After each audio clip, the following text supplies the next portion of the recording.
قوم سبا پر اللہ کے عذاب کا واقعہ۔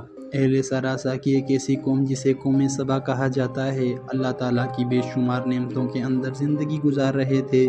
یہ قوم ایک عظیم تہذیب و تحمل کی مالک تھی۔ حضرت داؤد علیہ السلام اور حضرت سلیمان علیہ السلام کی باخدمت حکومت کے بعد ان کی حکومت زبان و زرخاص و عام پر تھی۔ کہا جاتا ہے کہ یہ لوگ گندم کی ملک سے آٹا پیس کر روٹیاں پکاتے تھے، لیکن اس کے برعکس وہ اس قدر اسراف کرنے والے اور ناشکرے تھے کہ انہی روٹیوں کے ساتھ اپنے بچوں کے پخانے صاف کرتے تھے۔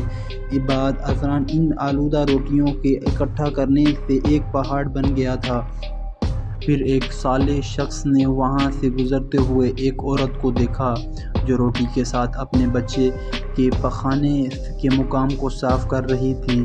اس شخص نے اس عورت سے کہا، تیرے اوپر افسوس، خدا سے ڈر، کہیں ایسا نہ ہو کہ خدا تیرے اوپر اپنا غضب ڈھائے اور تجھ سے اپنی نعمتیں چھین لے۔ اس عورت نے جواب میں مذاق اڑایا اور مغرورانہ انداز میں کہا، جاؤ جاؤ، گویا مجھے بھوک سے ڈراتے ہو۔ جب تک سراسا جاری ہے، مجھے بھوک سے کوئی قسم کا کوئی خوف نہیں۔ کوئی زیادہ عرصہ نہیں گزرا تھا کہ اللہ نے ان کے اوپر اپنا غضب ڈھایا۔ پانی جو کہ زندگی کی بنیاد ہے، ان لوگوں سے چھین لیا، یہاں تک کہ قحط نازل ہوا۔ بات یہاں تک پہنچ گئی کہ ان لوگوں کی ذخیرہ کیا ہوا تمام غذا ختم ہو گئی۔ آخرکار وہ مجبور ہو گئے، انہیں آلودہ روٹیوں پر ٹوٹ پڑے جو ان لوگوں نے اکٹھا کر کے پہاڑ کی مانند ڈھیر لگا دیا تھا، بلکہ وہاں سے روٹی لینے کے لیے صفیں لگتی تاکہ ہر کوئی وہاں سے اپنا حصہ کی روٹی لے سکے۔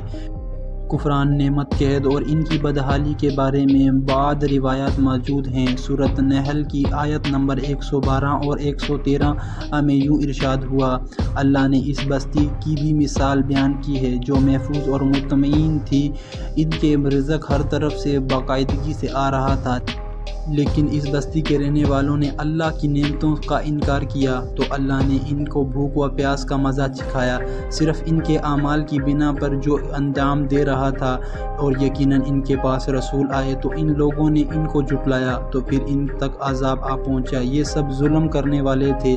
اس قوم سبا کے بارے میں ایک اور بیان ہوتا ہے کہ ان لوگوں نے اپنی زراعت کو بہتر طور پر کاشت کرنے کے لیے پانی ذخیرہ کرنے کی خاطر بلک کے دو پہاڑوں کے درمیان ایک بہت بڑا مغرب تعمیر کیا تھا۔ سروگ اور دوسرے پہاڑوں سے گزرتا ہوا پانی اس بند میں آ کر وافد مقدار میں جمع ہو جاتا تھا۔ قوم سبا اس پانی کو صحیح طور پر استفادہ کرتے ہوئے وسیع رقبے اور بہت سے خوبصورت باغات اور کھیتی باڑی کو رونق بخشی۔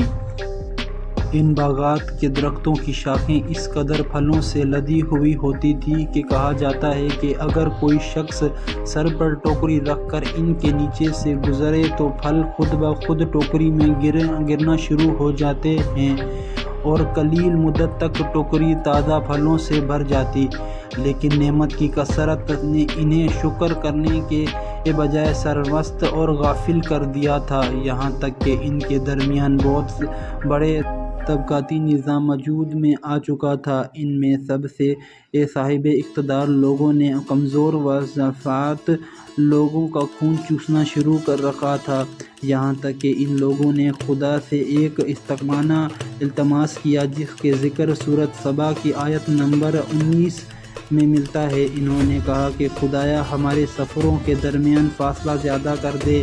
انہوں نے اللہ تعالیٰ سے یہ التماس اس لیے کیا تاکہ غریبوں کے بے نوح لوگوں و عمرا کی سفارت مند ان کے ہمراہ سفر نہ کر سکیں۔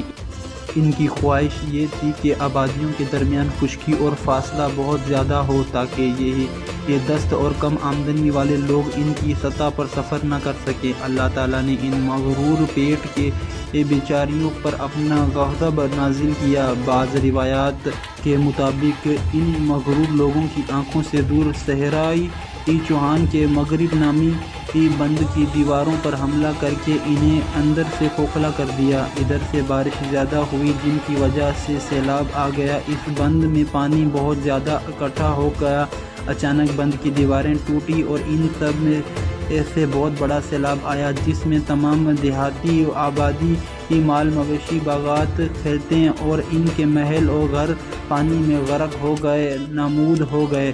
ان کے باغات اور زراعت میں سے صرف بیری کے درخت اور کچھ جھاڑیاں بچی تھیں۔